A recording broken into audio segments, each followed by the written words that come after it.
নারীর প্রতি সহিংসতা বলতে এখন মানে ধর্ষণের ব্যাপারটাই তো প্রতিদিন দেখা যাচ্ছে। ধর্ষণ ছাড়াও হচ্ছে দেখা যায় যে আমরা আমাদের ক্যাম্পাসে নিরাপদ না। এই ঘটনা হচ্ছে খুবই রিসেন্ট, যে আমাদের মানে হলের সামনে, আমি রোকেয়া হলের, আমাদের হলের সামনে হচ্ছে কালকে ঘটনাটা ঘটছে যে একজন আউটসাইডার আমার হলের একটা আপুকে এসে শরীরের মধ্যে টাচ করছে।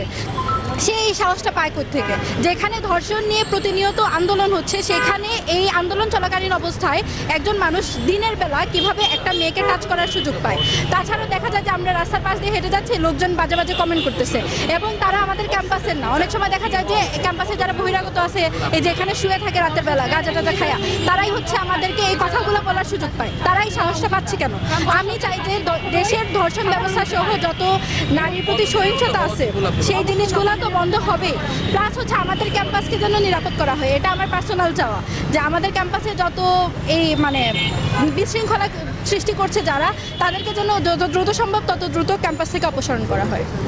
ধর্ষণের সর্বোচ্চ শাস্তি হিসেবে কি চান? মৃত্যুদণ্ড স্বাভাবিক, কারণ একজন ধর্ষক সে যে ধর্ষিত হচ্ছে, যে ধর্ষিত হচ্ছে সে যেখানে বেঁচে থাকার মতো স্বাধীনতাটা পাচ্ছে না, সেখানে তার মরে যাইতে হইতেছে ধর্ষণের কারণে, অথবা হচ্ছে ধর্ষণের পর পরবর্তী প্রভাবের কারণে। সেখানে একজন ধর্ষক কিভাবে বেঁচে থাকার আশা করতে পারে?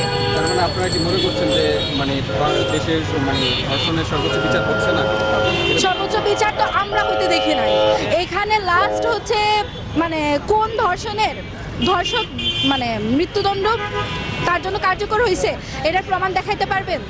রিসেন্ট যতটা ধর্ষণ গেল তার কতজনের হচ্ছে জেলে নেওয়া হয়েছে এবং তার সর্বোচ্চ শাস্তি হিসেবে মৃত্যুদণ্ড কার্যকর করা হয়েছে, এটা যদি দেখাইতে পারেন তাহলে হচ্ছে আমরা আন্দোলন বন্ধ করে দেব, আমরা ক্লাসে ফিরে যাব।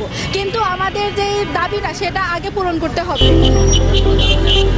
যে ধর্ষণের সর্বোচ্চ